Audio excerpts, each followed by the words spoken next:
boa noite a todos. Eu sou o professor Eduardo França, sou diretor do UniBH, represento aqui, né, de alguma maneira, o Grupo Ânima, então queria saudar a todos e agradecer pela presença de todos, dizer que para a gente é um orgulho muito grande, para mim pessoalmente também, né, pessoal e profissionalmente, e eu vou explicar rapidamente o porquê. Bom, em primeiro lugar, eu queria fazer uma rápida varredura do projeto do UniBH, só para que vocês entendam como para a gente é um orgulho que a gente inicie esses 3 cursos de pós-graduação à luz desse projeto que a gente tem desenvolvido. O UniBH, de uma maneira muito, de algum modo, assim, mineiramente falando, assim, de algum modo, com uma humildade por um lado e com uma aceleração por outro, a gente tem desenvolvido um projeto no sentido da gente se apresentar como uma das instituições de ensino superior privadas de Belo Horizonte e de Minas Gerais referência. Isso, a gente entende que a construção desse projeto passa não só pelos indicadores de qualidade que a gente verifica, né, no Brasil, como também pela construção de uma palavra que está um tanto combalida nos dias de hoje, né, que acabou virando um certo clichê, que é a experiência que os alunos vivenciam na graduação e também, e de maneira muito forte, na pós-graduação também, né? Então, o posicionamento que a gente constrói, ele é calcado em 3 pilares principais, que são de experiências culturais, parcerias criativas e espaços inspiradores. Esse último, obviamente, é um pilar de difícil desenvolvimento nos últimos tempos, face ao cenário de pandemia, né? E que agora a gente pode retomar em função da aceleração da vacinação. E eu fiz questão de falar sobre isso aqui, e juro que a minha fala vai ser muito breve, mas eu fiz questão de falar para que a gente, para que eu mostrasse para vocês que a gente vem trabalhando nesses pilares e que os pilares têm, dentre outros conceitos, o conceito de cultura, como eu acabei de falar, de experiências culturais, o da inspiração dentro dos espaços inspiradores e da criatividade nas parcerias criativas, né? Então, não é à toa que, como eu disse, a gente se sente muito orgulhoso de fazer a inauguração, né, de inaugurar esses cursos de pós, e ainda e principalmente com uma aula do professor Jorge Melguizo, né? Eu queria abrir um pequeno parênteses aqui para tietar um pouco, né, para dizer que eu sou arquiteto e urbanista de formação, além de professor também, né, e como tal, eu tenho acompanhado nos últimos anos o que a Colômbia tem feito de modo muito intenso na cultura, especificamente no urbanismo também, então eu queria, desde já, compartilhar com vocês a minha ansiedade por essa aula do professor Jorge, de quem já li alguns textos. Então, de fato, eu entendo, assim como todos que estão aqui, que é um grande privilégio. Queria desejar a todos, então, uma excelente aula e saudar a todos, né? Esperando que a gente possa se encontrar em breve com a maior segurança possível. Então, em nome do UniBH, desejo a todos uma excelente aula e um grande abraço a todos.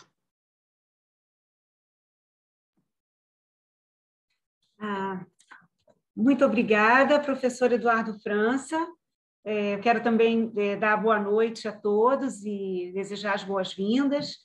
E gostaria de começar agradecendo, né, ao professor Eduardo França pela fala, pela presença e principalmente pela parceria como diretor da UniBH, do Grupo Ânima, né, por estar recebendo aí no estado de Minas Gerais as pós-graduações, os 3 MBAs, e um MBA em Gestão e Produção Cultural, um MBA em Gestão e Inovação de Museus e um MBA em Sustentabilidade e Gestão Socioambiental, que já acontecem no Rio de Janeiro, no caso do MBA de Museus também em São Paulo, e agora nós estamos em Minas Gerais, né, numa interação muito profícua, porque é um estado referência na produção de cultura, na preservação do patrimônio, nos museus maravilhosos que tem. Então, nós estamos formulando um curso junto com a UniBH em interação com as instituições culturais de Belo Horizonte, principalmente, mas expandindo para todo o interior do estado.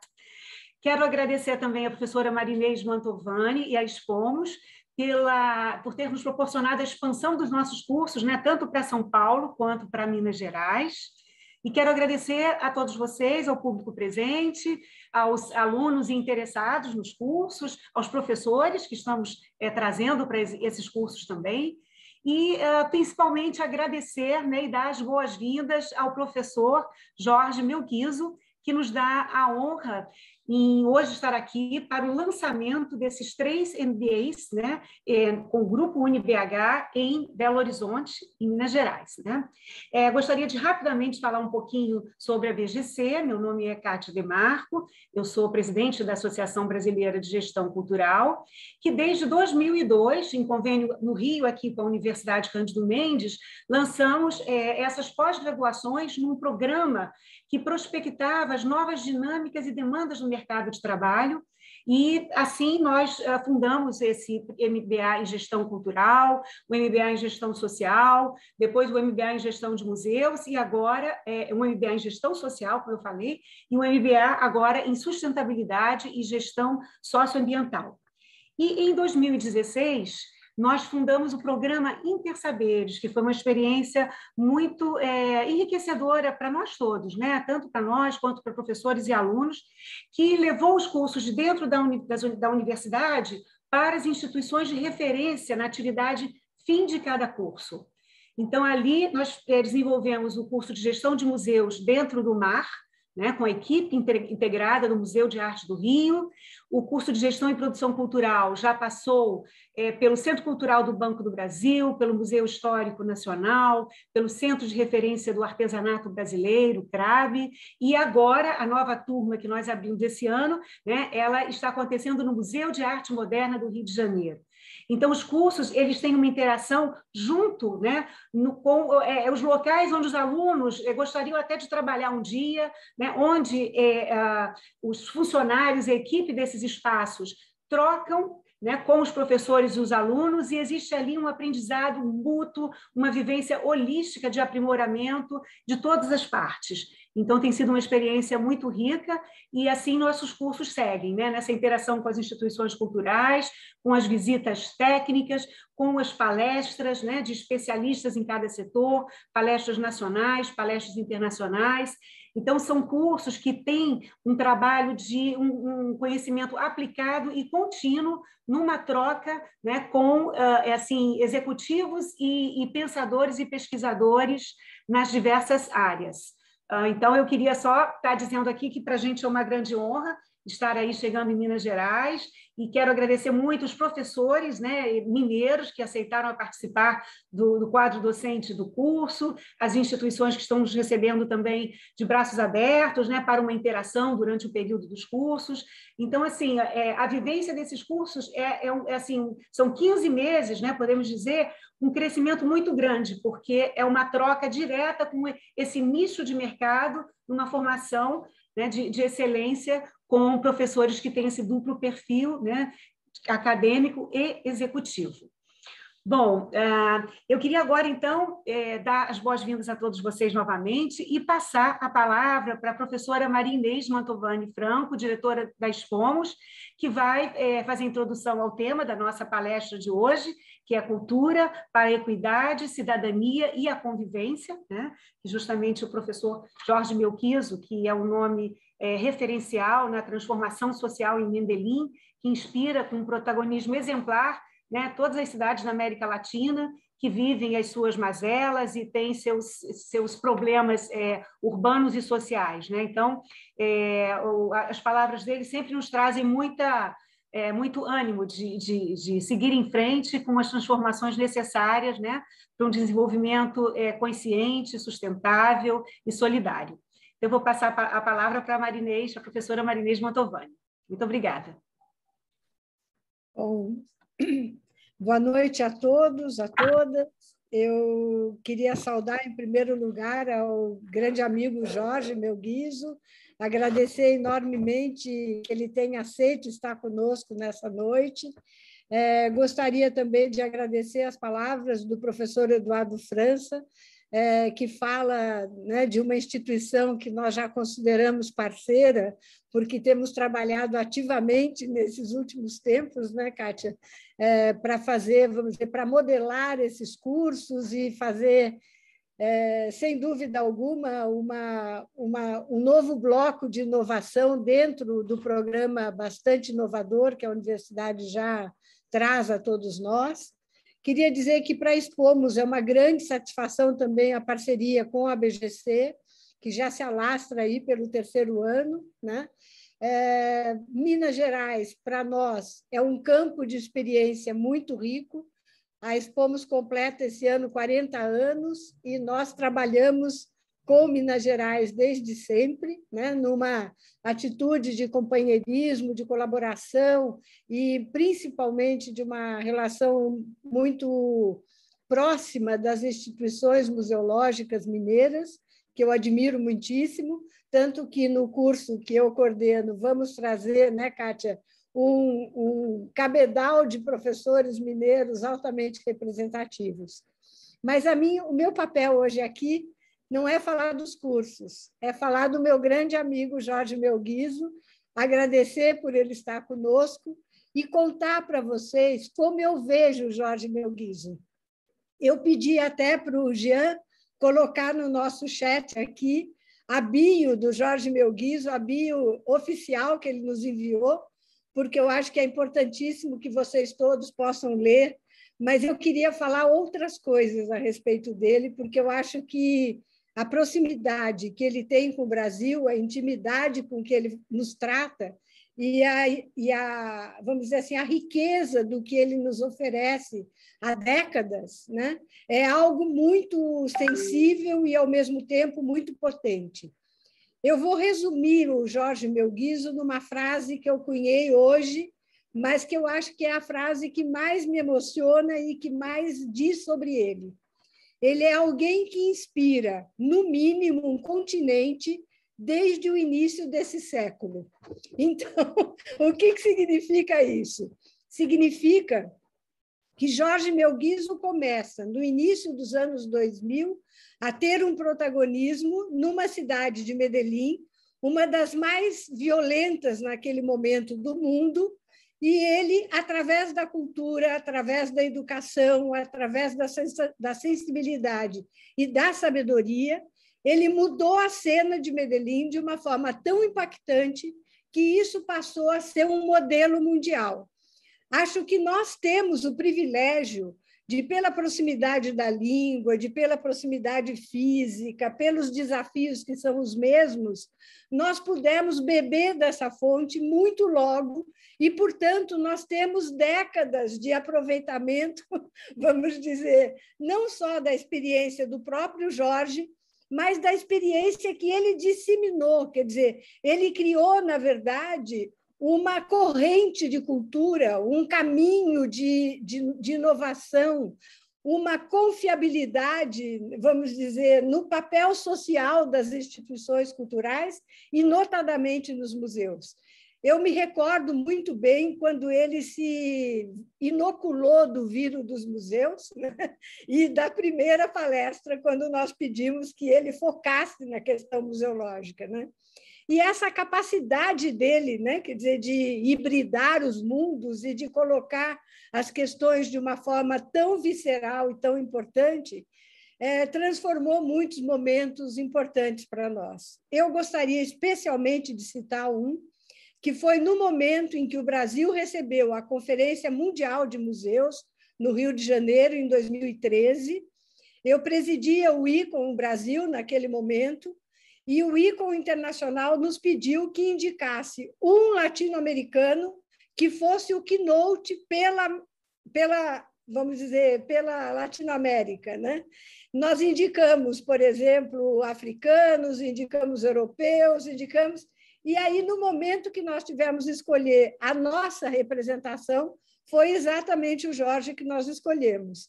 Então, isso mostra, quer dizer, a importância que ele tem nesse continente, né?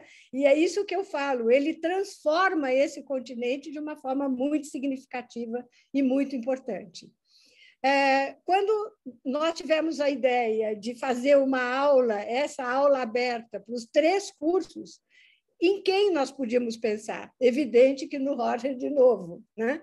Então, o que eu queria transmitir para vocês é o seguinte: ele é um aliado nosso.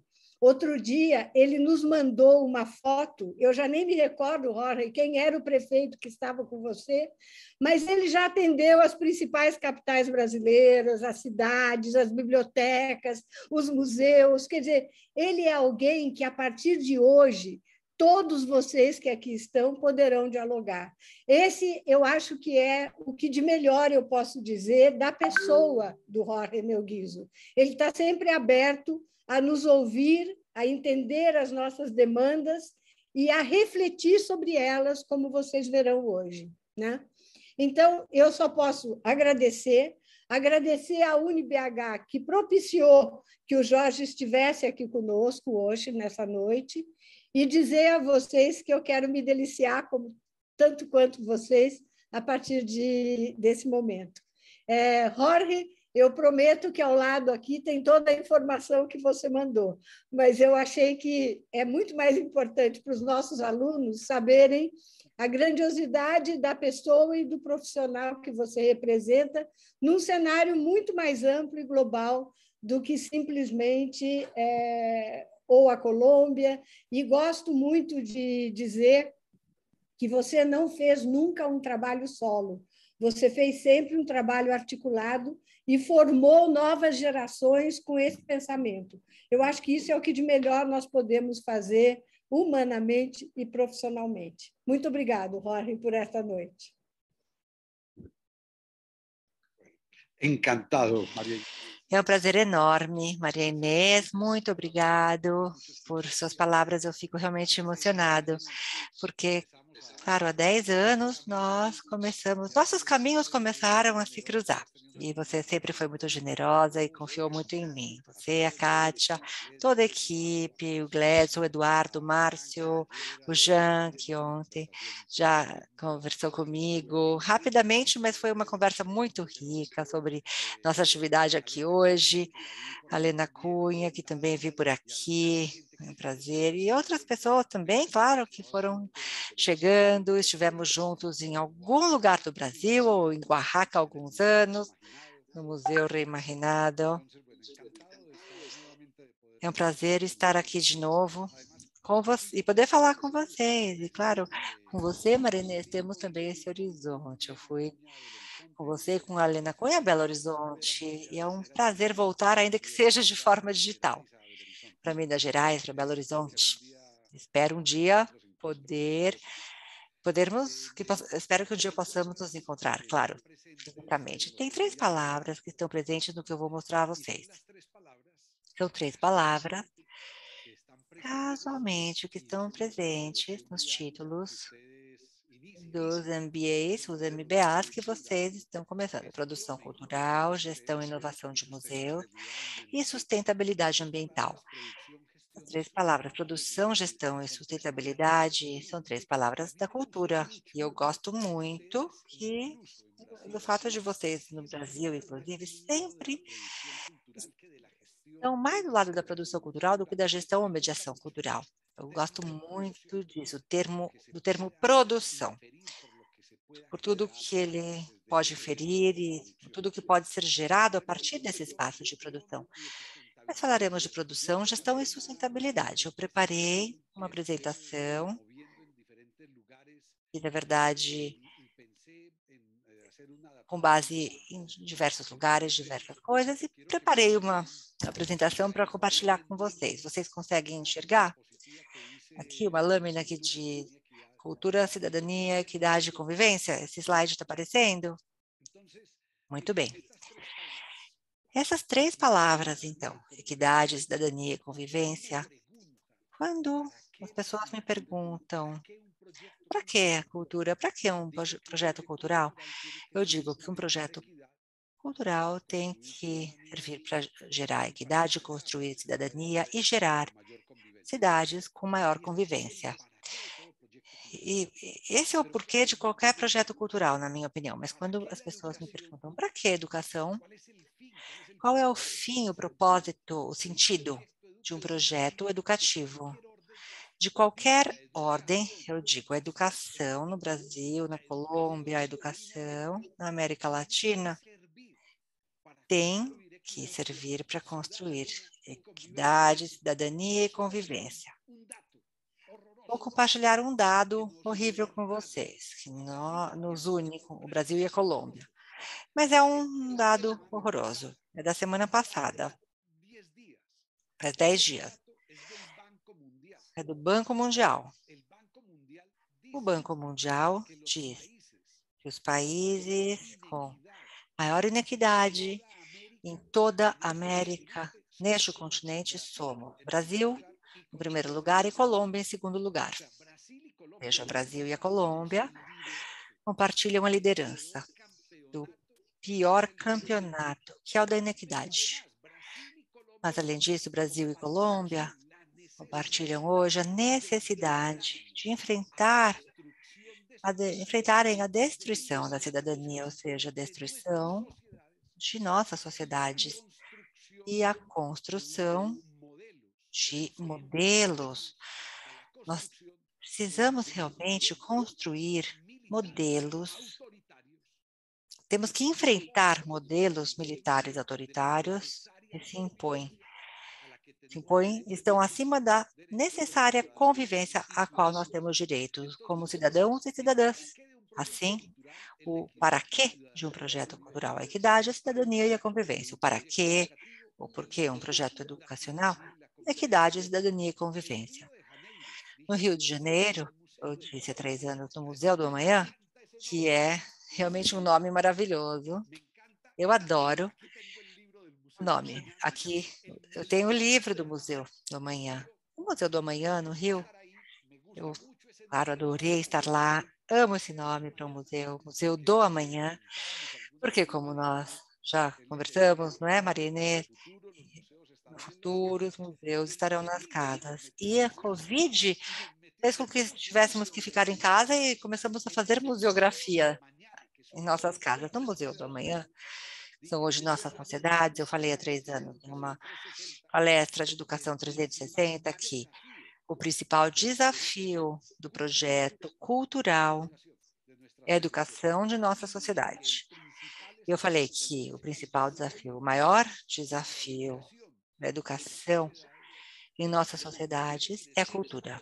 Ou seja, estamos aqui para nos transformarmos culturalmente. E é disso que eu vou falar agora. Eu sempre fico com essa dúvida, e a Maria Inês sabe das minhas dúvidas, porque ela me colocou lá na COP no Rio de Janeiro, eu tive que falar para 3.000 especialistas em museus de todos os continentes. Eu estava realmente apavorado ali naquele momento. Sempre antes de uma fala, eu penso, bom, do que eu deveria falar? Vou falar de Medellín, devo falar da cultura no governo local, ou da cultura na América Latina. Assim, eu decidi começar com essa primeira parte, o projeto cultural de Medellín, e dividi esta intervenção em 7 partes. E aqui eu vou controlar o tempo, espero conseguir falar em 40 minutos. Temos, então, as 10 chaves para ajudar a entender o projeto de Medellín. A Helena Cunha já esteve em Medellín. Aqui falamos de algumas dessas coisas. Tivemos alguns dias com Helena, com o grupo em Belo Horizonte. Tivemos uma sessão na Praça do Mercado com a loja de discos, foi incrível. E você vai talvez lembrar disso. O projeto cultural de Medellín é parte de um projeto maior. É fundamental que vocês entendam isso, é muito importante. Que o projeto cultural seja parte de um pacote de projetos mais amplos de uma cidade. 2, nós estamos em Medellín há 30 anos tentando fazer um projeto profundo de transformação social, que tem conteúdos e resultados urbanos, que nós definimos como projeto de transformação social. Não podemos definir uma cidade, uma sociedade. Não estamos tentando mudar uma cidade, estamos tentando ser outra sociedade. Éramos a sociedade onde matávamos mais pessoas no mundo. Durante 20 anos, foi a cidade que matou mais pessoas no mundo todo, de forma violenta. Hoje, não. Não estamos nem sequer entre as 50 cidades com mortes mais violentas. Maria Inês, quando nós nos conhecemos, estávamos ali na metade, né, de mortes violentas. Hoje, temos 3% da taxa de mortes violentas, né? Então, foi uma redução de quase 97% nessa taxa. A segunda chave para Medellín é que nosso orçamento e nossa ênfase política ou programática, nós focamos nossas ações fundamentais na educação e na cultura.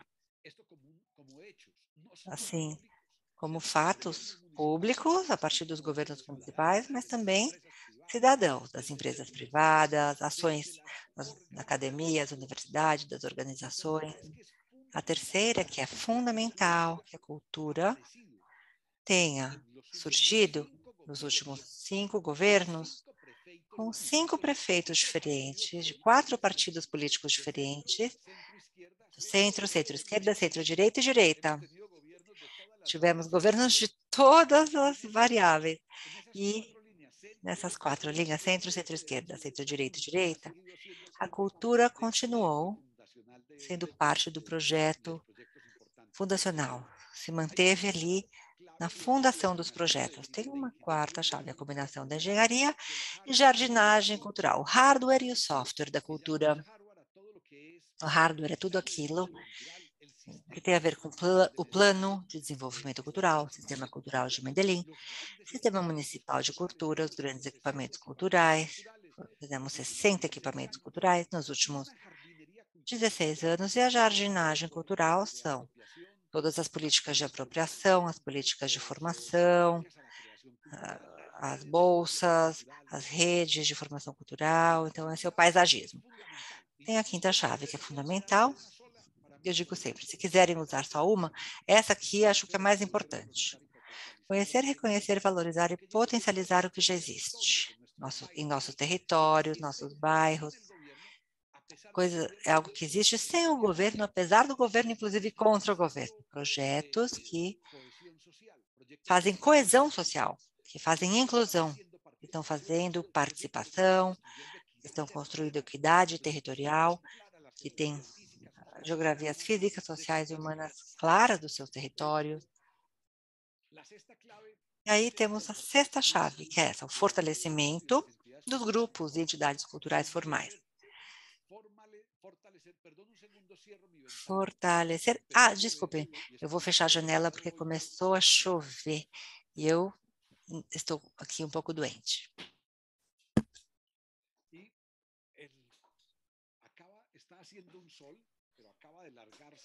Tá sol, mas está caindo agora um pé d'água. E eu peguei o vírus que anda rondando pelo mundo, chegou na minha casa, minha esposa e eu estamos com Covid, felizmente já terminando, chegando ao fim, já estamos há uma semana, mas já está acabando. Bom, então, esse ponto é fundamental, porque fala de fortalecer o que já existe, os museus. Medellín é uma cidade de poucos museus, que se consolidam cada vez mais.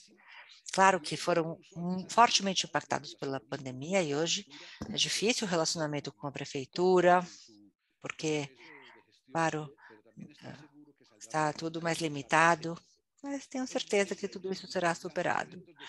Redesenho dos grandes eventos nas cidades, outro aspecto muito importante da cidade de Medellín.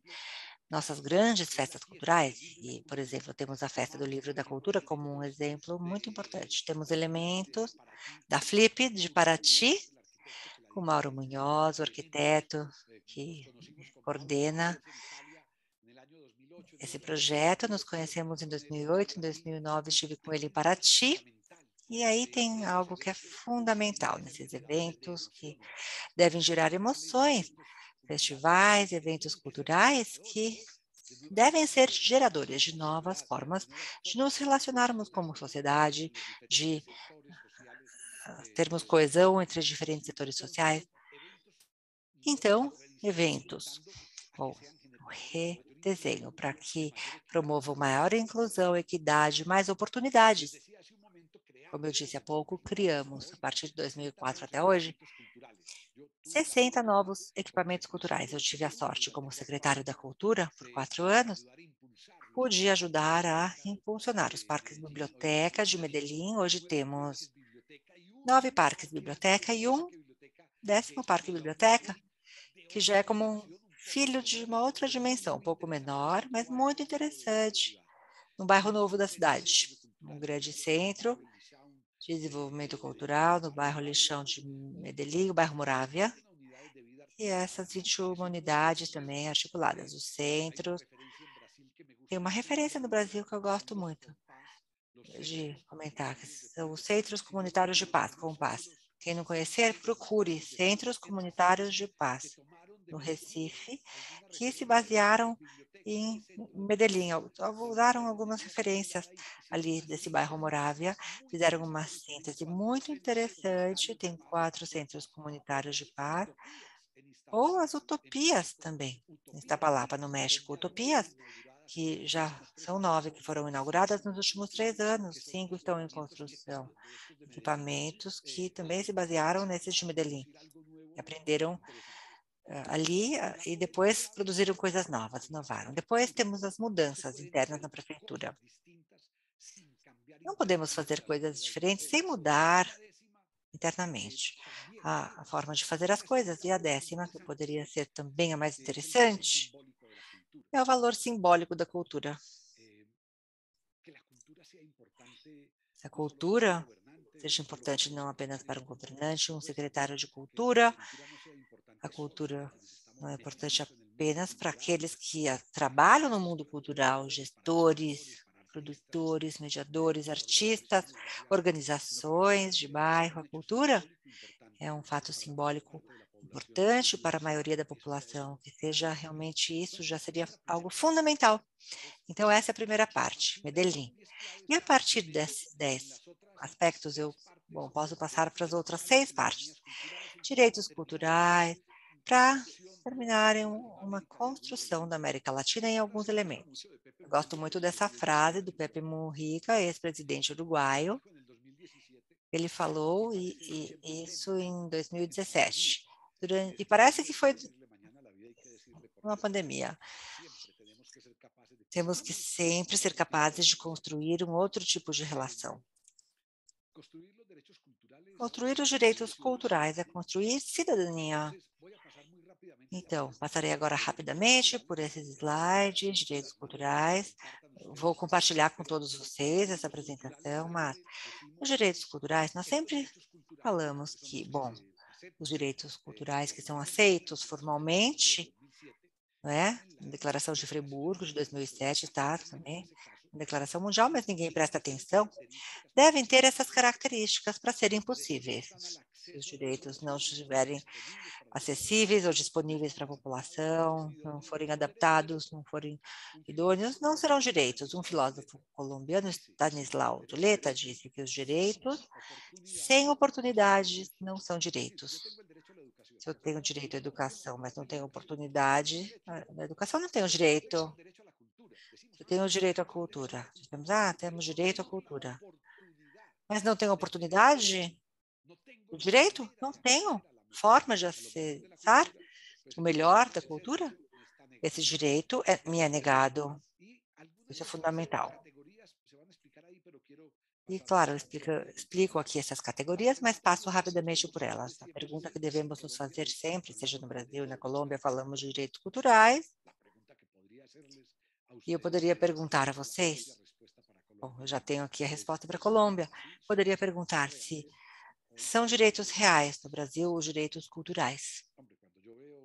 Bom, quando eu vejo o ministro da Cultura do Brasil com uma arma, uma K-47, numa foto, e ele rodeado de mais 3 funcionários com armas grandes, falo, não pode ser que a forma de exercer o direito se dê através das armas, não é possível.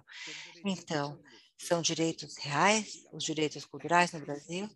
As pessoas sentem, vejam, houve alguma manifestação para reclamar os direitos culturais?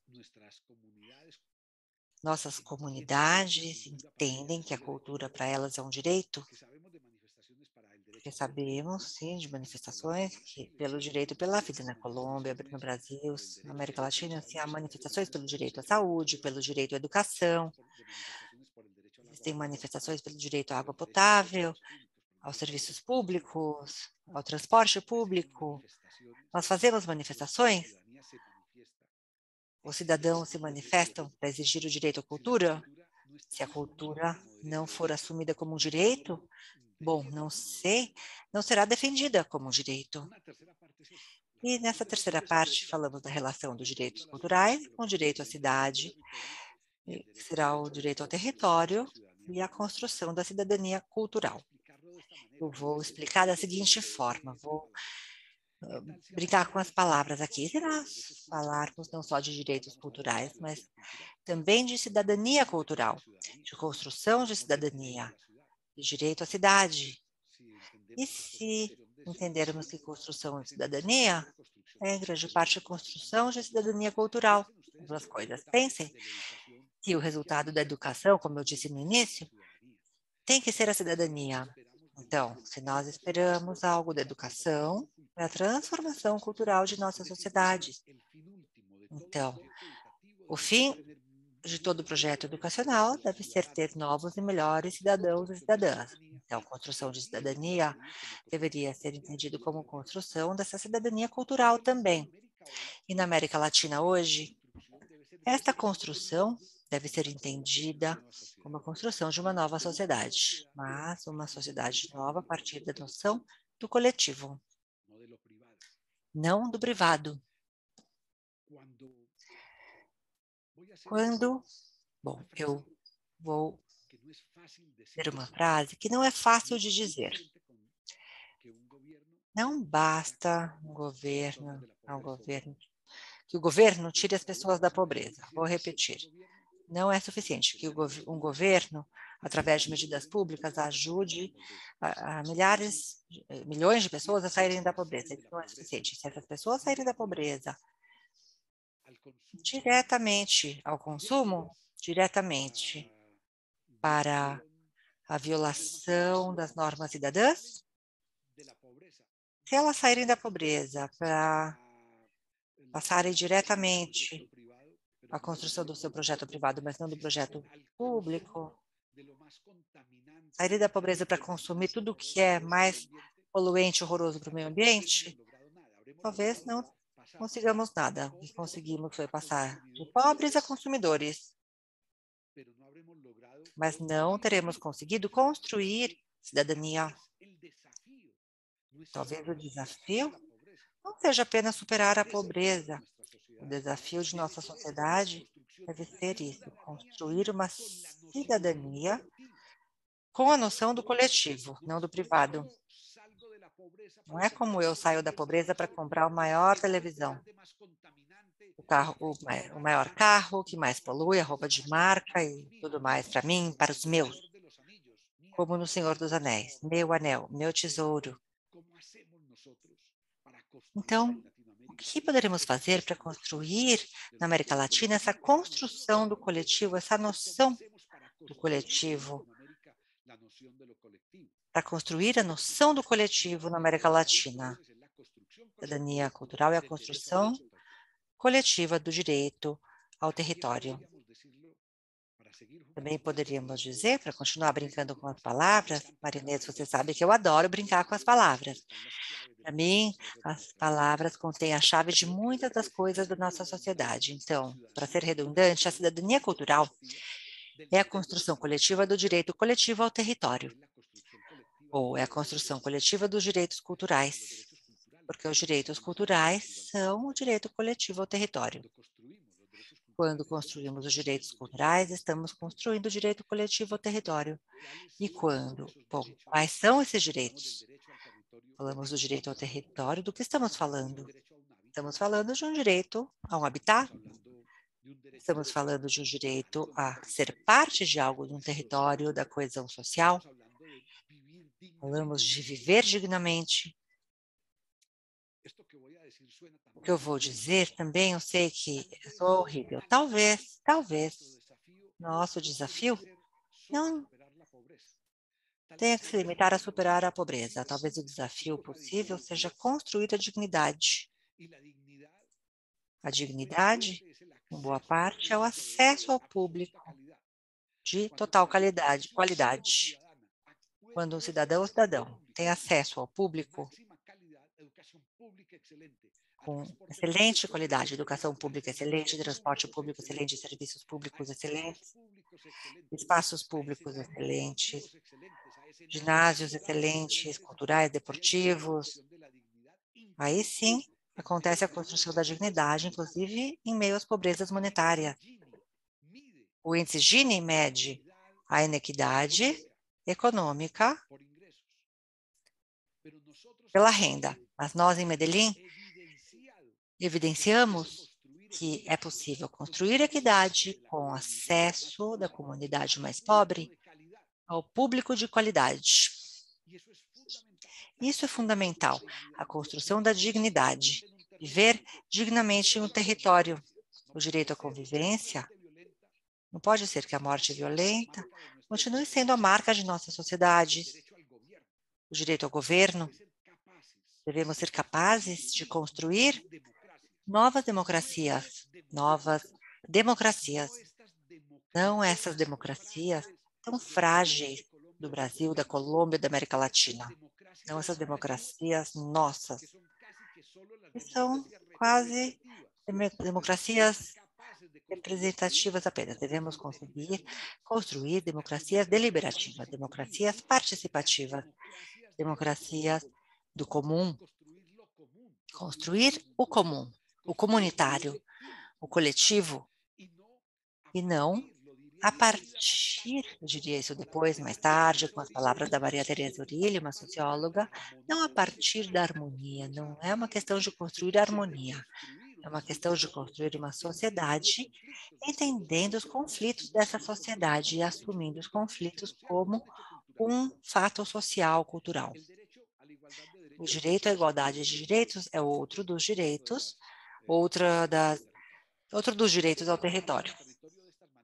Direito do território, então, da seguinte forma, quando há pleno exercício da cidadania, gestão democrática, gestão social da cidade, direito à informação pública.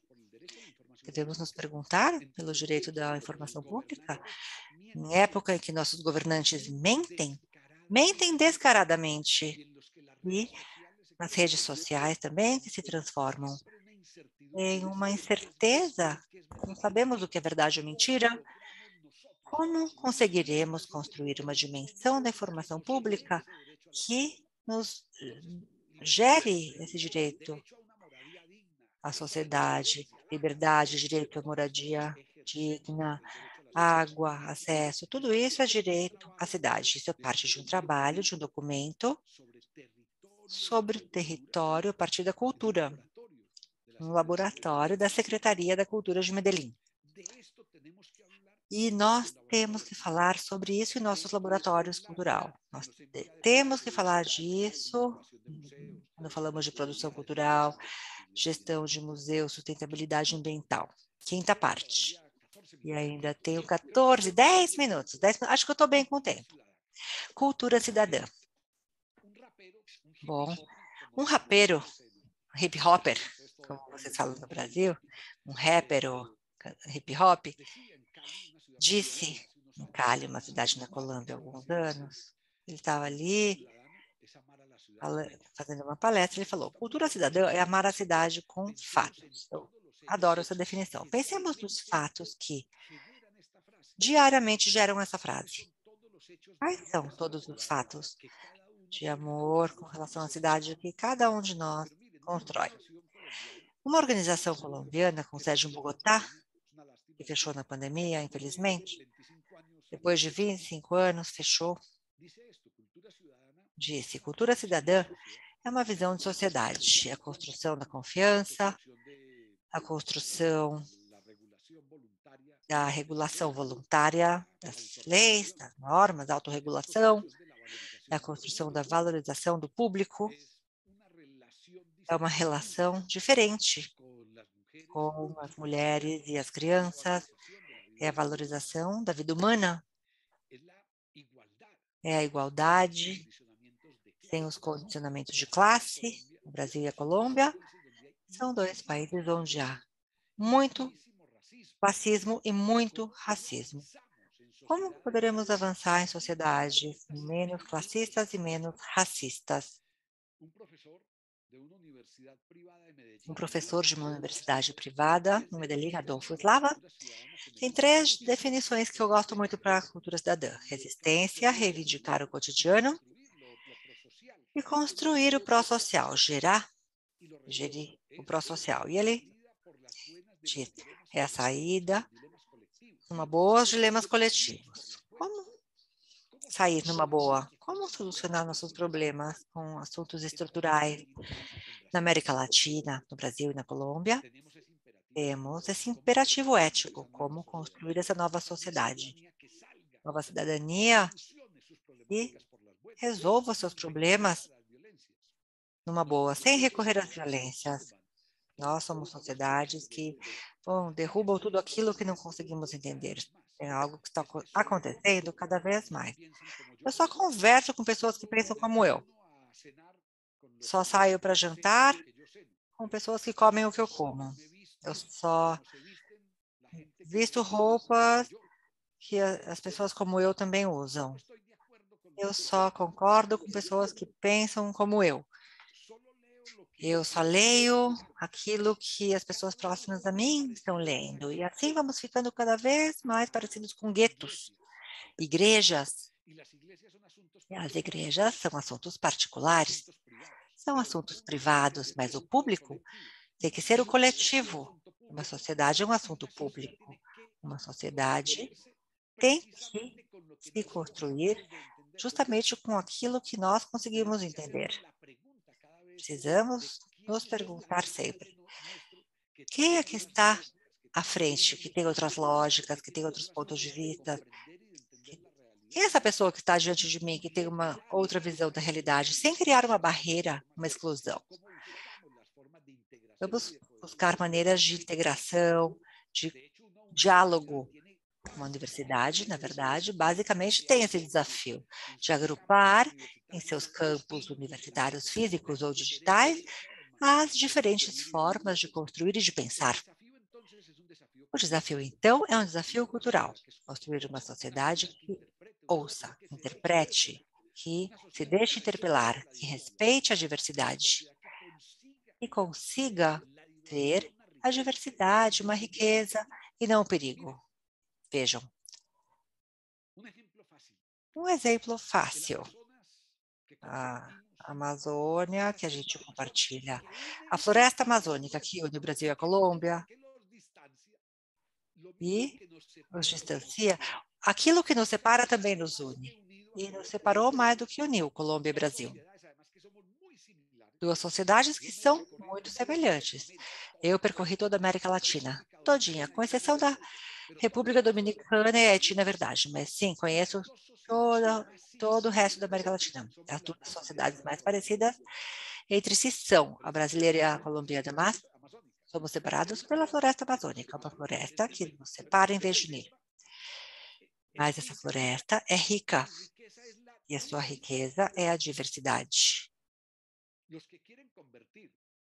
Aqueles que desejam transformar a floresta amazônica em tudo que é contrário à diversidade, em uma monocultura de palma ou uma área para o gado. Bom, assim, ao quebrar com a diversidade, ao romper com a diversidade, rompe com a riqueza da vida. Nós temos a cultura e o meio ambiente como nossas maiores riquezas. São nossas duas grandes riquezas do Brasil e da Colômbia. As culturas e o meio ambiente são riquezas porque são biodiversas. São diversas, são diferentes. Se tivéssemos uma única cultura, não seríamos ricos em cultura. Com tantas culturas diversas, temos uma grande diversidade, que é a riqueza. Interpretar essas diferenças, essas diversidades culturais, deixar-nos interpelar, permitirmos-nos ser interpelados por essas riquezas, respeitando as diversidades, conseguir enxergar a riqueza nessas diversidades, é um dos desafios que nós temos. E os nossos governantes enxergam na diversidade um perigo permanente. E, então, não é uma questão, bom, do que se trata tudo, já para ir terminando, tenho 7 minutos. É uma questão de entendermos coletivamente, a partir de todos os cenários possíveis, de todos os locais, de um museu, de um centro cultural, uma ONG, uma universidade, das nossas casas, do nosso trabalho, devemos, sim, pensar na construção de novos valores que permitam que enfrentemos nossas próprias histórias, passadas e recentes, e que nos permitam sair vitoriosos. Nós temos isso no escritor colombiano William Ospina, que insiste na necessidade de enfrentarmos os nossos passados, os nossos presentes e dizendo que poderemos sair vitoriosos, construindo uma nova história, uma nova memória, a necessidade de construir uma nova memória, outra memória. A Marinês, por exemplo. Kátia, pensem no enorme trabalho dos museus de construir outra memória, de gerar outras memórias. Pensem quem está fazendo a museografia da pandemia. Essas museografias das ansiedades, museografias das incertezas, museografias das dores pessoais. Um vizinho nosso perdeu o irmão, de 68 anos, de Covid, vacinado com as 2 doses. E ao mês ele também se contagiou e morreu. E hoje minha esposa e eu temos Covid, e aí surgem as incertezas, os temores, porque ninguém sabe o que vai acontecer. Sabemos quem está fazendo a curadoria desse tipo de situação que vivemos hoje, as individuais e as coletivas. Em Medellín tem um programa que a Marianesa adoraria conhecer. Chama-se Escuchadeiros. Foi criado durante a pandemia. Tem 65 locais em espaços públicos e estações de metrô que são escuchadeiros. São tendas, são escuchadeiros, ou seja, locais onde as pessoas são ouvidas. É uma ação de prevenção ao suicídio que aumentou na pandemia. E hoje também temos isso em Jujuy, ao norte da Argentina, com uma fundação que chama Crear Vale la Pena. Carlos Ivan, teólogo e filósofo, disse, bom, mas aqui tem alguns termos que eu quero destacar: vida, liberdade, integridade, humanidade.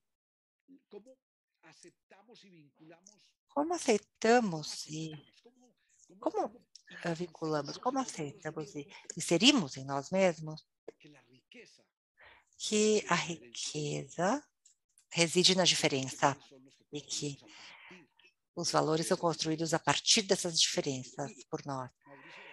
Veja o Maurício Garcia, um grande escritor, maior pensador de cultura cidadã, diz que não é uma questão de construir uma moral para santos, e sim uma moral para cidadãos. Moral não para correligionários, com regras mínimas e não máximas ilusórias. Uma moral centrada no respeito pelo público, moral centrada no respeito do público. Aqui tem uma construção cultural enorme. E ainda, e mais, uma socióloga que eu adoro, Maria Teresa Uribe. Ela morreu há 2 anos, éramos amigos pessoais. Maria Teresa Uribe dizia algo que eu mencionei no início. Não é uma questão de construir harmonia. Não. Trata-se justamente de que, a partir da existência e do reconhecimento do conflito, enxerguemos isso como algo positivo e, a partir daí, tentemos procurar referências éticas para impedir o conflito, impedir que o conflito se torne violência. Devemos assumir que as referências éticas não são referências eternas históricas, são históricas. São referências que construímos permanentemente. Não podemos ter dogmas. Os dogmas não aceitam a diversidade.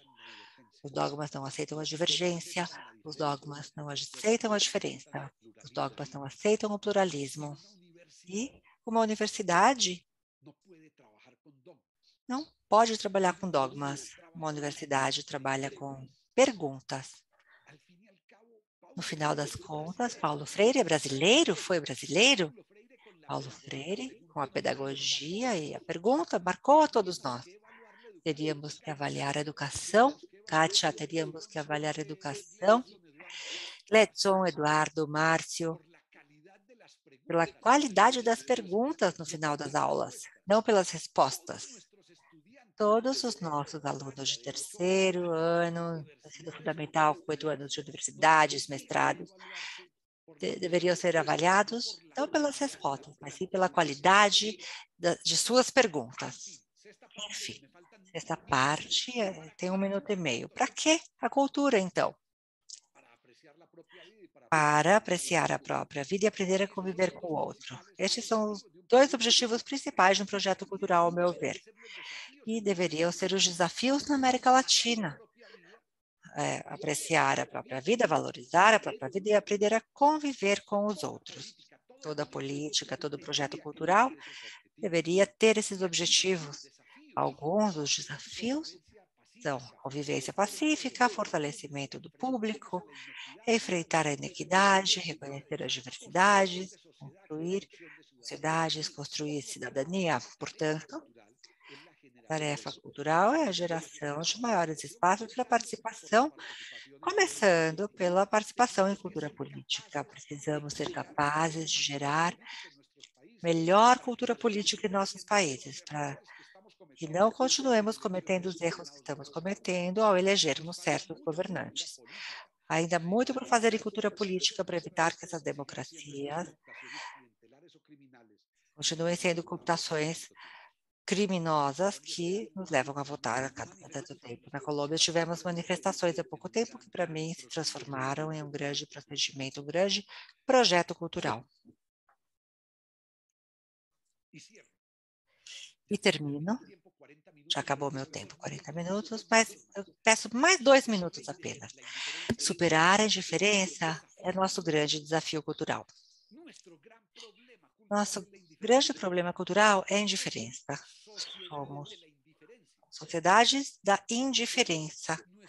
Portanto, nossos projetos culturais devem servir para superar a diferença.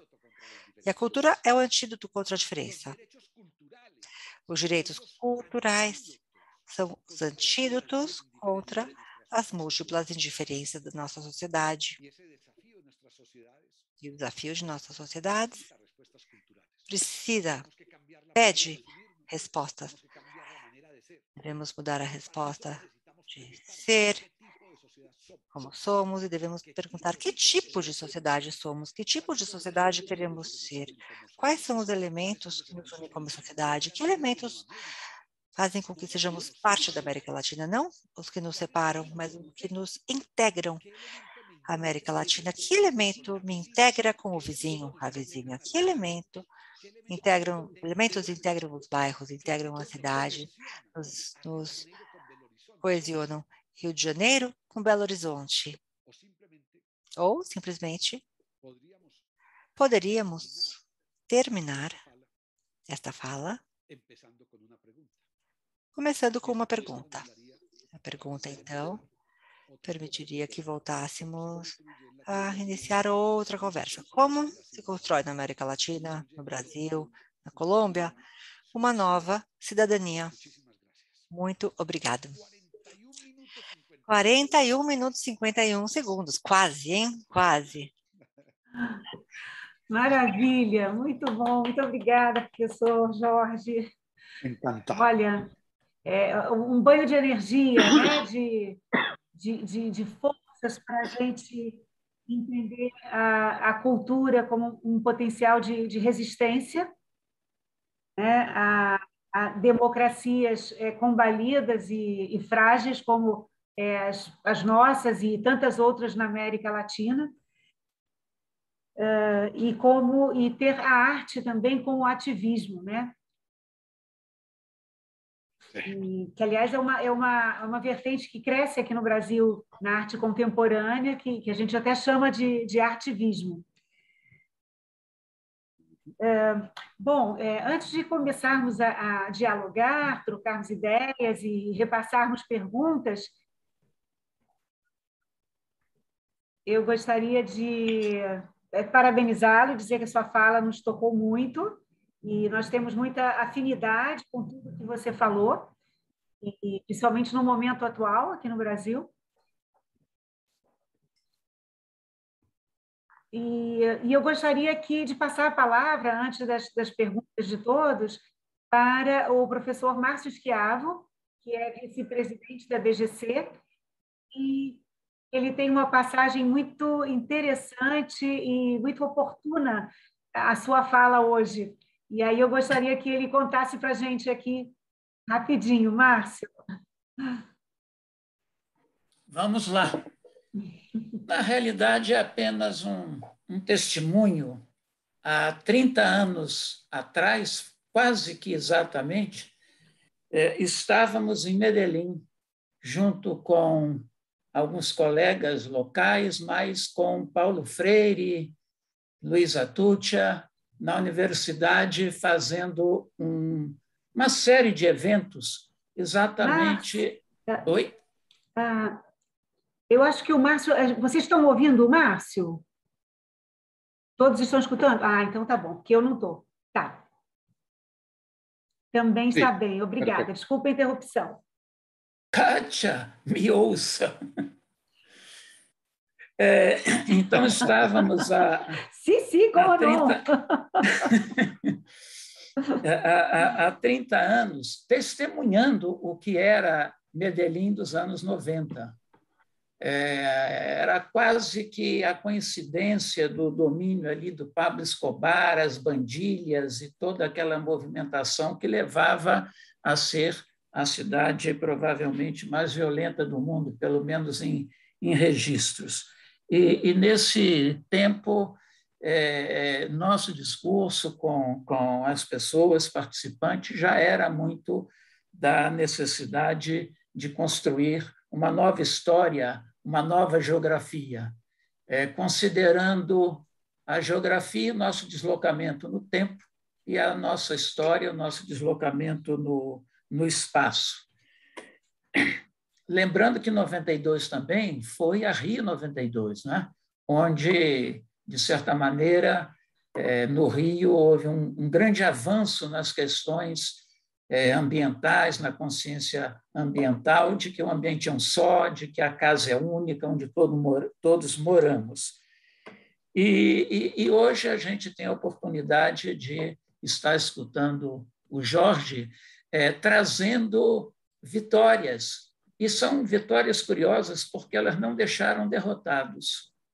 É uma nova maneira de você produzir uma vitória, não deixando no caminho derrotas, não deixando, ao contrário, incluindo, escutando, convivendo com as diferenças, sem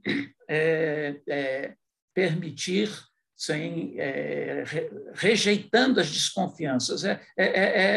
Eu sempre digo que eu convivo com muita facilidade com as diferenças, mas não quero desconfianças no meu caminho.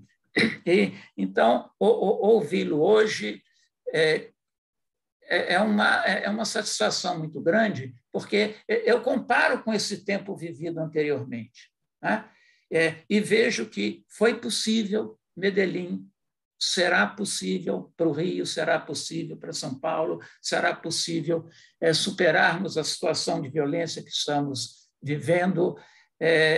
De certa maneira, há uma similaridade com as mandílias, as coisas que como a violência se estendeu naquele momento, principalmente em Medellín, com as milícias hoje no Rio, controlando absolutamente tudo.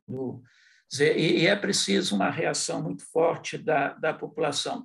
E, de certa maneira, o que nós tentamos com essa proposta Intersaberes da BGC é exatamente compartilhar possibilidades de uma nova construção de cidadania com a facilitação das oportunidades, criar oportunidades para que as pessoas apreendam essas oportunidades. Lembrando Paulo Freire, ninguém ensina ninguém, são as pessoas que aprendem. Se não há oportunidade, e o papel do educador é criar exatamente essas oportunidades de aprendizado. Então, o registro é apenas esse.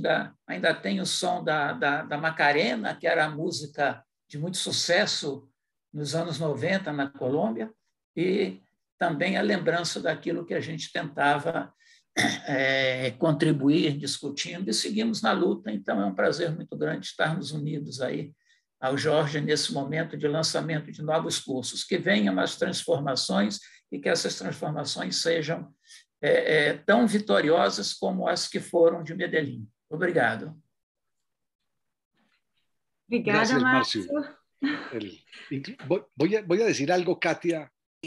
Obrigado, Márcio. Posso falar um minuto, Kátia? Sim. Só para comentar aqui sobre o que o Márcio falou. É uma história incrível, Márcio, porque naquela época, foram os piores anos da história da cidade.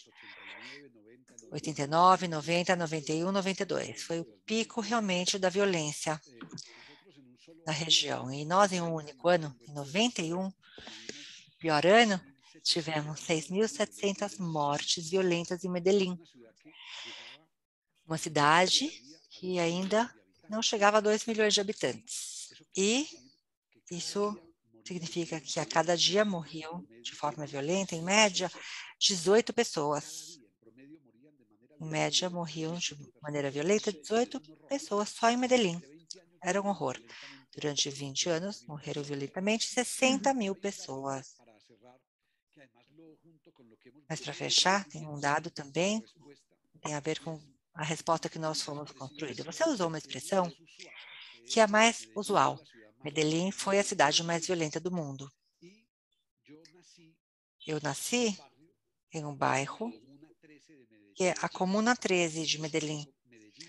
Se você procurar Medellín Comuna 13, talvez tenha sido o bairro mais violento de Medellín. Eu nasci e morei, cresci.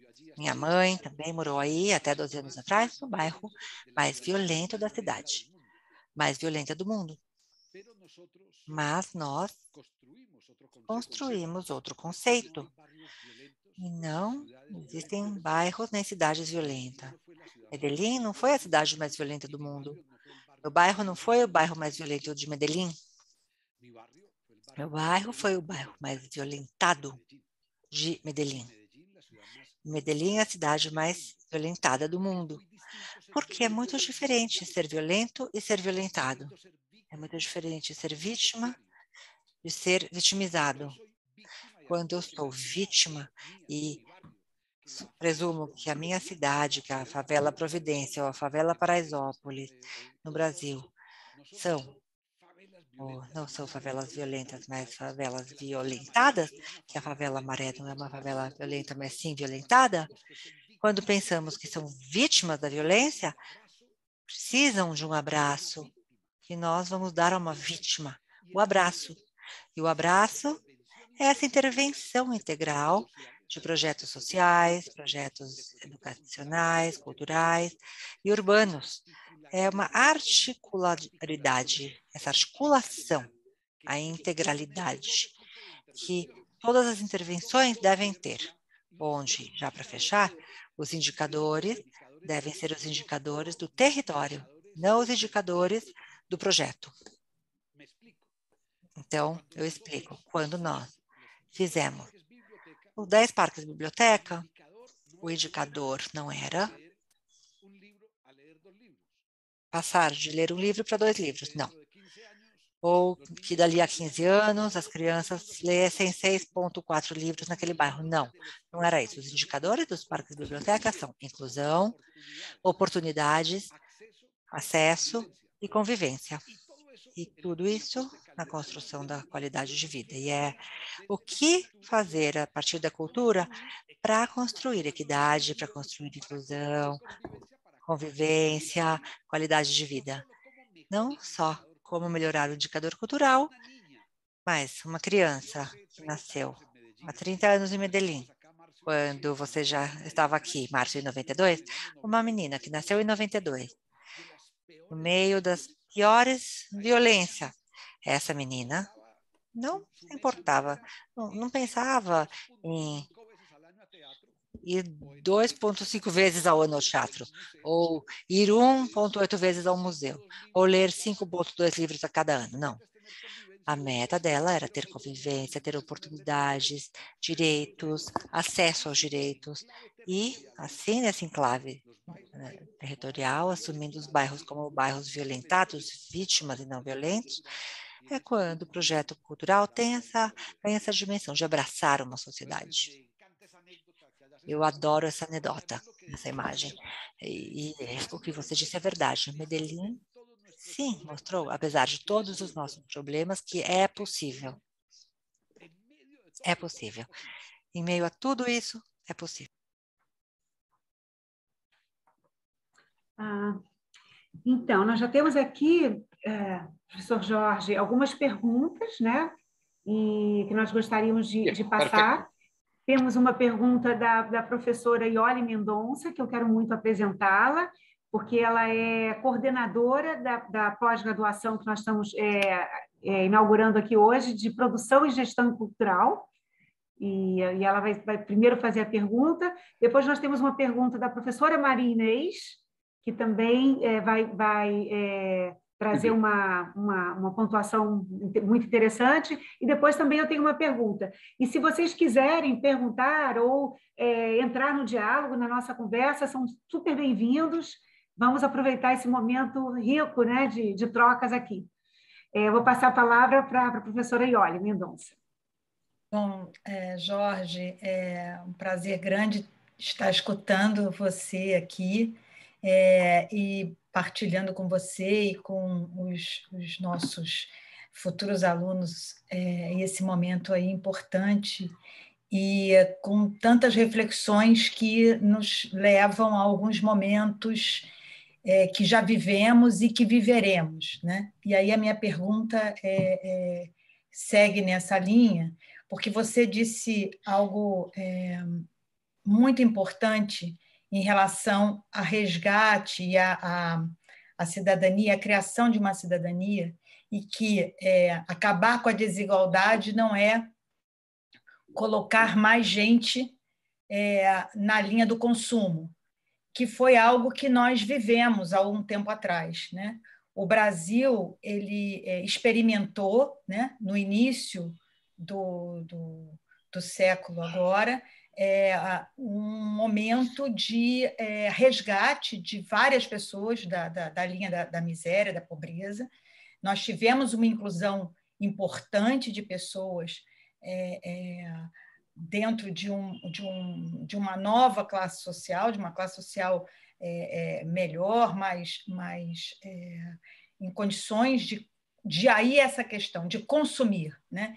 E acho que esse foi um dos grandes, hoje, refletindo sobre isso, entendo como uma das grandes lacunas. Quer dizer, nós conseguimos fazer isso, conseguimos colocar mais de 30 milhões de pessoas, de resgatar mais de 30 milhões de pessoas da linha da pobreza, mas, em que pese todos os esforços, não conseguimos traduzir isso no mesmo nível de cidadania cultural, e de que essas pessoas entendessem, de fato, qual seria o grande ganho de suas vidas e além, né? E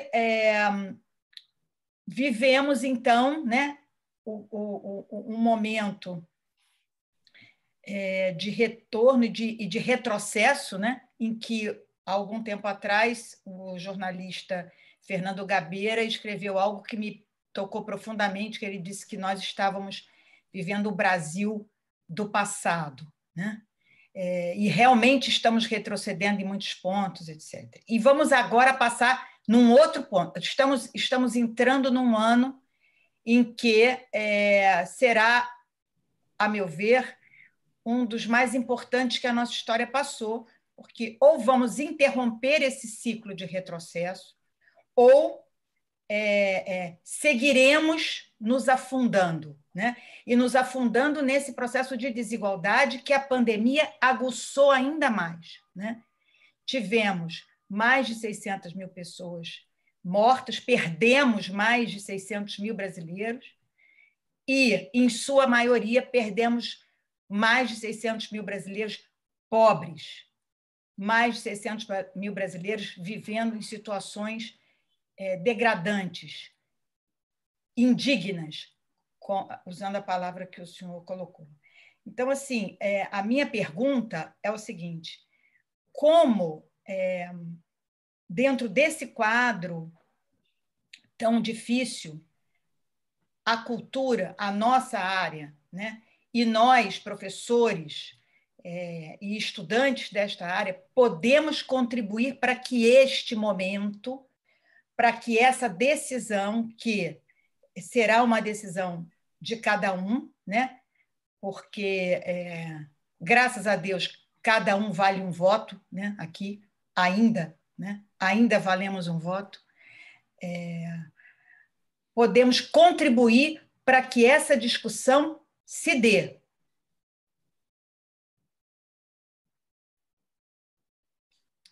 Essa é a minha pergunta. Difícil, acredito. Muy bien. Ese es Certo. Essa pergunta, e olhe, é a pergunta que nós temos que nos fazer. Eu não tenho uma resposta, mas tenho algumas considerações. Faz alguns dias, eu fiz uma palestra para a Universidade Autônoma do México e me perguntaram quais eram os desafios da cultura na pós-pandemia. Eu falei que, bom, tem alguns desafios que sempre existiram na cultura, mas na pós-pandemia terão mais relevância. E eu mencionei 5: a democracia, a crise climática, não a mudança climática, a crise, porque já não podemos falar de mudança, temos que falar de crise climática, a saúde, a educação e a equidade. Eu disse que nossos alunos, e você como diretora do mestrado, para ter uma enorme responsabilidade, nossos alunos deveriam focar na produção conceitual, metodológica, pedagógica, didática, inclusive, com base nesses 5 eixos: como construir democracias melhores, como avançar na construção da equidade, projetos culturais, a partir de projetos culturais, como intervir na saúde, principalmente a saúde mental. Projeto, por exemplo, dos locais de escuta, que eu comentei. Uma tese de mestrado de gestão cultural de Medellín, dos alunos. Hoje, parte da estratégia de saúde mental da cidade. Um projeto cultural que hoje está na Secretaria da Cultura de Medellín, com a Secretaria de Saúde e o metrô da cidade. Como intervir, então, um projeto de saúde mental. Em Jujuy, na Argentina, estamos trabalhando com Inés Sanguinetti, da Argentina, da Fundação Criar Vale a Pena. Você conhece? Eu sou parte do conselho diretivo da diretoria da Fundação e já conseguimos implementar os projetos, mas quando falamos de educação, muitas escolas públicas na Colômbia, bom, ainda estão fechadas. As escolas públicas estão fechadas e é estranho. As universidades particulares abriram já há meses, mas as públicas estão começando a abrir agora na Colômbia, só agora. Então, eu disse, bom, qual é a proposta cultural para o retorno dos alunos às salas de aula? Vamos permitir, continuaremos permitindo que nossos alunos vão às escolas, que são mais parecidas com prisões do que um centro cultural? Não deveríamos transformar nossas salas de aula, escolas, todas as universidades em grandes centros culturais? Não deveríamos estudar em um centro cultural ou ter uma educação de uma forma mais ampla? Mas para responder a sua pergunta, temos uma pergunta pela democracia, com base no que você disse. Como vamos consolidar tudo isso? Então, vou contar uma história que começou ontem para mim, ontem. E eu não sei como vai terminar. Mas ontem, uma das duas grandes empresas colombianas da área da construção me ligou. Uma das duas grandes. Não sei, a primeira ou a segunda, tá? No setor da construção. O presidente da empresa me ligou e disse, Jorge, nós queremos fazer um projeto grande com todos os nossos engenheiros, construtores, nosso pessoal de escritório, com 100% do nosso pessoal. Queremos fazer um trabalho de educação política para as próximas eleições colombianas em março. Teremos eleições Congresso e em maio para presidente na Colômbia. E já queremos começar a trabalhar com todo o nosso pessoal sobre educação cidadã, para eles participarem, para votarem, o que quer que seja, mas para participarem, votarem conscientemente. E 3, para entenderem a importância do seu voto na construção de uma sociedade. E queremos que você nos ajude nessa tarefa. Então, eu falei, ótimo, prazer.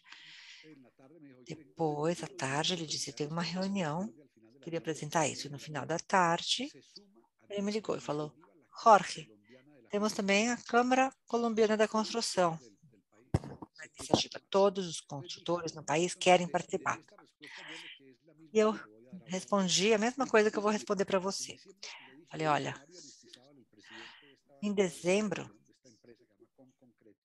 essa empresa chama Com Concreto. Eu disse para o presidente o seguinte, Jorge Mário, em dezembro do ano passado, eu recebi uma documentarista na minha casa, ela veio fazer um documentário sobre cultura. E fez algumas perguntas sobre cultura em Medellín, mas me pediram um favor, para também entrevistar meu filho junto. Ele estuda artes visuais, ele faz murais, tem uma revista sobre arte no espaço público, na época da pandemia, ele faz cinema, ele atua no mundo da cultura. Então, queremos fazer uma entrevista, pai e filho. Entrevista, então, ele me perguntou, a documentarista perguntou, qual é a pergunta hoje na cultura? Meio a pandemia, qual é a pergunta? Eu respondi todo empolgado, né, com meu entusiasmo de sempre. Falei, essa é fácil. Temos que nos perguntar para que a cultura? Para quê? Qual é o sentido? O que nós estamos fazendo? Para quê? Meu filho, que é mais tranquilo, mais sereno do que eu, olhou para mim, olhou para ela, falou, bom, eu concordo em parte com meu pai. Claro, ele quis dizer que não concordava comigo, mas de um jeito saudável, para que eu não ficasse ali com cara de tacho. Ele disse, eu acho que é importante perguntarmos para quê, mas hoje é mais importante ainda perguntarmos para quem. Para quem estamos fazendo tudo o que estamos fazendo. Então, quem estamos deixando de fora nossos projetos culturais? Quem não tem acesso ao que estamos fazendo? Quem não chega nos museus, nos concertos, bibliotecas, nas livrarias, espetáculos, teatros? Quem não está chegando? Devemos pensar, então, nisso. Para quem? Esse com quem, né? Com quem, né, Lucimara? É fundamental. Aqui na proposta, vocês já me ligaram ontem, fizeram essa proposta, eu falei para o Jorge Mário, expliquei tudo isso, né? Contei tudo o que aconteceu com meu filho para dizer, muito bem, porque adorei, porque na proposta de vocês temos um para quem, e com quem, né? Para quem. Com quem e para quem devemos fazer educação, cultura e democracia? Com quem temos que aprofundar essa construção da sociedade com outras pessoas que não têm no seu cotidiano, na sua pele, esses assuntos que são fundamentais para nós. Nós nos perguntamos, e a democracia? Muita gente não está nem aí com a democracia. Só querem ver lá a geladeira cheia e ponto. Querem ver o carro com o tanque cheio e pronto. não tem interesse na democracia, não tem interesse na crise climática, nem nas nossas perguntas. Então, o que podemos fazer para que outras pessoas tenham na pele, na alma, também esse sentido do político? É uma pergunta fundamental que você fez. Muito obrigado, Jorge. Então, continuando aí o nosso diálogo, eu queria trazer à tona a pergunta da Ione Amaral. Ione, seria interessante se você pudesse fazer a sua pergunta diretamente. Você está aí nos ouvindo? Sim, estou ouvindo, sim. Eu preferi escrevê-la porque minha conexão ela me deixa várias vezes assim na mão, mas vamos lá. Vou tentar. Obrigada. Eu que agradeço. Professor Melguizo, eu gostaria de saber como é que tudo isso, né, que você falou que é maravilhoso, você trouxe reflexões maravilhosas para a gente pensar num futuro mais justo. Eu queria saber como é que isso se traduz, esses ideais, como é que eles se traduzem dentro da sua experiência em políticas públicas. Né? Você chegou a citar que entre 2004 e 2020, em Medellín, está sendo aplicado de 3% a 5%, né, do orçamento em cultura. É uma realidade bem diferente né, da nossa aqui no Brasil.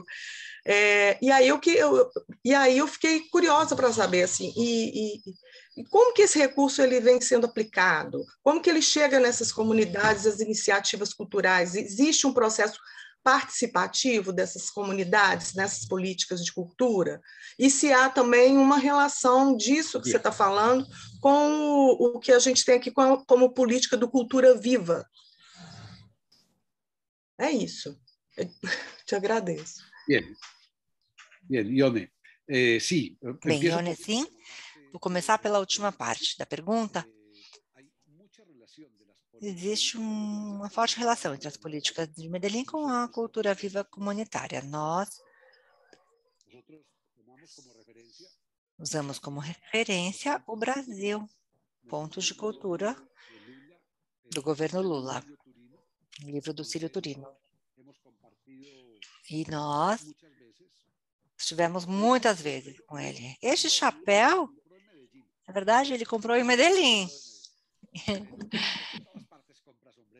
Ele sempre compra chapéu, onde quer que ele vá, né? A casa dele em São Paulo, já estive lá, está cheia de chapéu, por toda parte. E nós também fizemos essa tradução em Medellín, pontos de cultura, com autorização do Célio. Está disponível no site da Ibercultura Viva Comunitária, iberculturaviva.org.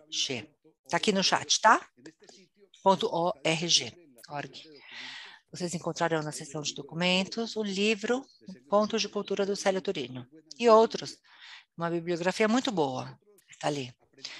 E nós aprendemos, claro, sobre pontos de cultura do Brasil com o Célio e fizemos uma reunião com 100 organizações culturais comunitárias de 15 países da América Latina em Medellín. Criamos, a partir desse encontro, uma plataforma ponte, a Rede Latino-Americana de Cultura Viva Comunitária, que transformou em sua bandeira principal a política cultural, as políticas culturais da cultura viva. E assim, hoje, na Argentina, tem uma Lei Nacional da Cultura Viva Comunitária e um Programa Nacional. E no Peru, tem uma lei nacional e uma lei municipal em Lima. Em Medellín, política pública. Medellín é política pública, impulsionada pela Rede Cultura Viva Comunitária, Ione, e com organizações culturais comunitárias, com Jorge Blandón, da Operação Nueva Gente. Foi algo coletivo e hoje é uma lei municipal, Cultura Viva Comunitária, que também se transformou em uma política ibero-americana, na Secretaria-Geral Ibero-Americana. E foi por isso que temos a Ibercultura Viva. Conta hoje com 10 países. Claro, com o Jorge Blandón, você teve, né, Helena? Eu não pude ir. Você me convidou para ir a Belo Horizonte em 2019, eu não pude ir. Eu estava trabalhando em outro tema e pedi ao Jorge Blandón para ir. Ele esteve com vocês. Bom, eu vou dizer uma coisa aqui que ninguém nos ouça, que o Jorge Blandón não ouça, hein? Eu acho que a Covid, eu peguei a Covid lá na sede dele, no domingo, faz uma semana. Fui numa peça de teatro lá, um grupo dos meus alunos de mestrado. Foi lá que eu peguei esse bicho aqui, esse vírus. Hoje mesmo eu escrevi para ele, porque depois que viram que eu estava com Covid, vários deles estão fazendo também o teste. Está tudo negativo, mas parece que o foco está por ali. Bom, ele fez um trabalho incrível. Sim, Ione, essas políticas públicas nacionais, regionais e municipais foram criadas como na cultura viva comunitária. Bom, depois, como os recursos são usados? Dinheiro. Vou dar uma resposta boa e uma ruim. Eu sempre pergunto, o que aconteceria com cada um de nós aqui no grupo se daqui a 2 anos nossa renda fosse 9 vezes maior do que hoje? Vamos nos perguntar, todos nós aqui. Podem se perguntar. Pensem que daqui a uns anos o salário de vocês será 9 vezes maior do que hoje. Então, Helena, supondo que você ganhe 9 vezes mais, daqui a 2 anos, o que aconteceria com cada um de nós? Isso aconteceu em Medellín. Em 2 anos, multiplicamos o orçamento de 0,68% para 5%. Orçamento municipal. Aí se manteve entre 3% e 5% depois disso. Em pesos, a porcentagem variou em peso, mas se manteve. 50 milhões de dólares ao ano. Esse é o orçamento da cultura de Medellín. Com o dólar tão caro, 45, 50 milhões de dólares. Então, sim, isso funcionou vários projetos e várias ações. Tínhamos 12 grupos de teatro com sala, passamos para 32 grupos de teatro com sala. Em política de salas abertas, e passamos também de 2.000 crianças em escola de música para 5.800 crianças em escola de música. Passamos de 7 pequenas bibliotecas de bairro para 34 em 16 anos. 34 bibliotecas públicas, uma especializada em música. Em todo tipo de música, uma biblioteca infantil no centro da cidade. Os 10 parques biblioteca, bibliotecas especializadas em memória. Construímos o Museu da Memória, usamos o projeto cultural, esse orçamento, para adotar a cidade de boa engenharia e bom paisagismo cultural. Mas, agora a resposta ruim. Para fechar, semana passada, um jornalista me ligou, do principal jornal da cidade, El Colombiano, e perguntou sobre a cultura em Medellín, que não está em seu melhor momento. Temos muitas queixas com a prefeitura, a Secretaria da Cultura, temos também brigado muito com o atual prefeito e o atual secretário da Cultura. Então, o jornalista me fez várias perguntas, eu falei, olha, eu sou jornalista de formação. Se eu fosse jornalista, eu faria uma única pergunta hoje em Medellín, que seria, aonde raios está indo o orçamento da cultura?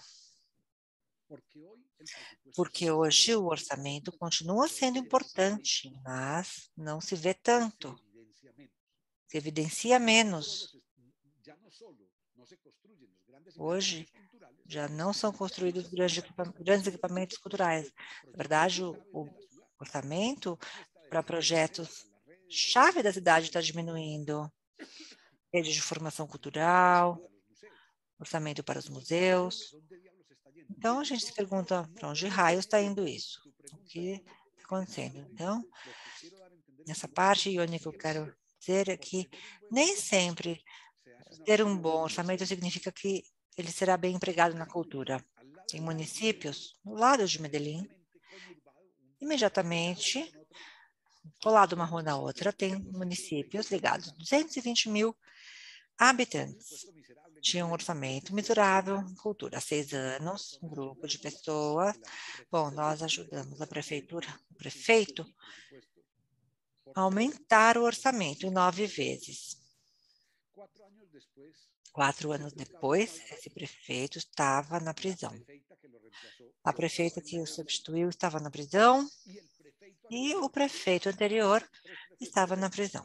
3 prefeitos. E nossa afirmação foi, bom, ajudar a aumentar o orçamento para a cultura.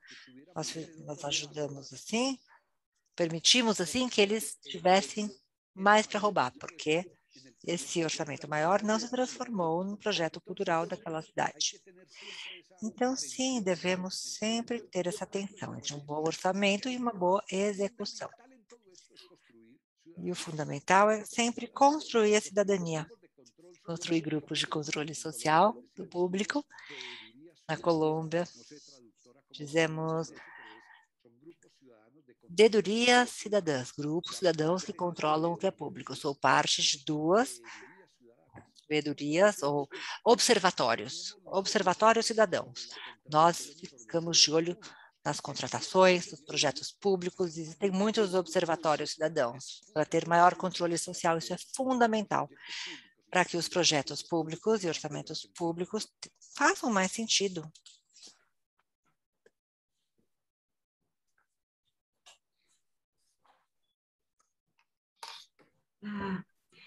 Bom, professor Jorge, a hora já está se adiantando e nós estamos preocupados aí em não forçá-lo muito, porque você está se recuperando e essa recuperação tem que ser levada muito a sério.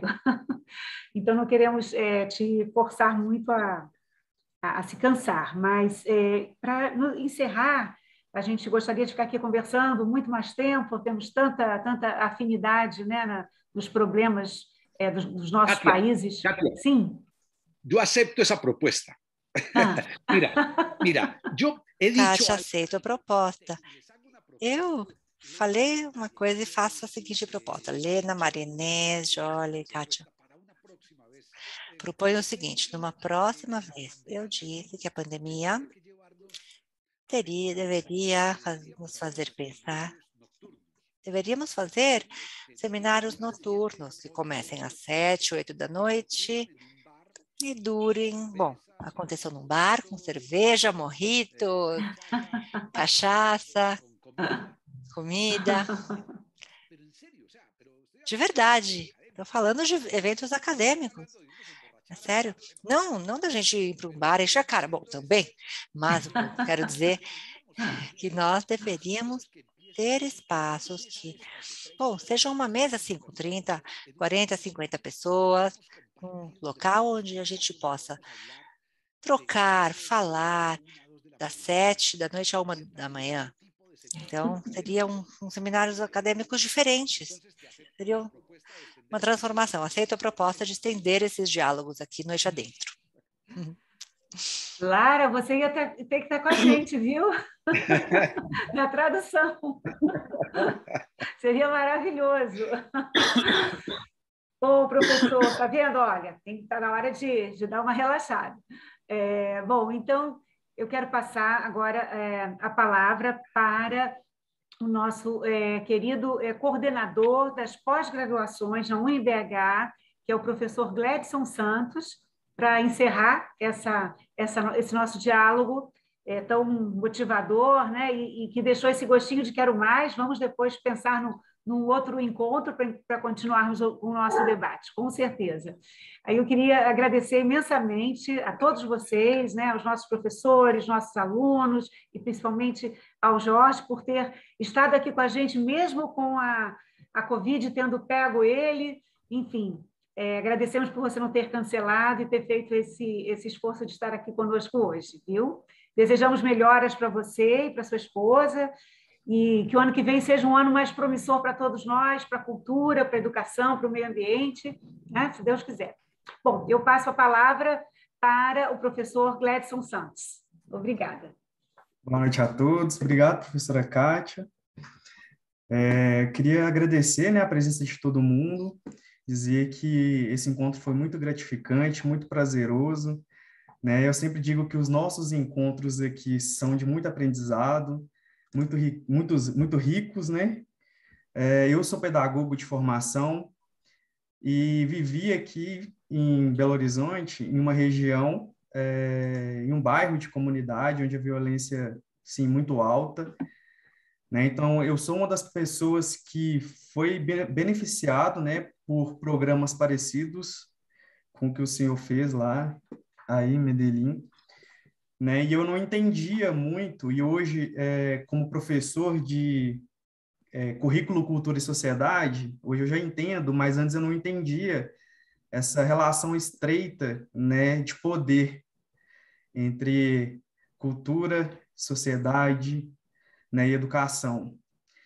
E hoje, nas minhas aulas, eu uso muito o exemplo de Medellín, porque quando a gente descobre, né, e quando a gente escancara esse poder e mostra onde está esse poder, na mão de quem e por que está, a gente abre um leque de possibilidades, né? Os pensamentos se clareiam, as pessoas entendem o real motivo de estarmos aqui. E aí eu retomo a sua fala, a gente sai do nosso projeto pessoal, né, e vai para o nosso projeto coletivo, né? Então, assim, eu estou aqui com a voz embargada, porque representando os jovens que vivenciam e vivenciaram isso, e que conseguem vencer, os poucos que conseguem vencer através da educação, cultura, né? Te agradeço por essa oportunidade de estar aqui, e gostaria de dizer que não pare, a gente precisa muito de você, das suas considerações, né, da sua presença ainda nesse mundo que tenha muita a se transformar, né, aí para frente.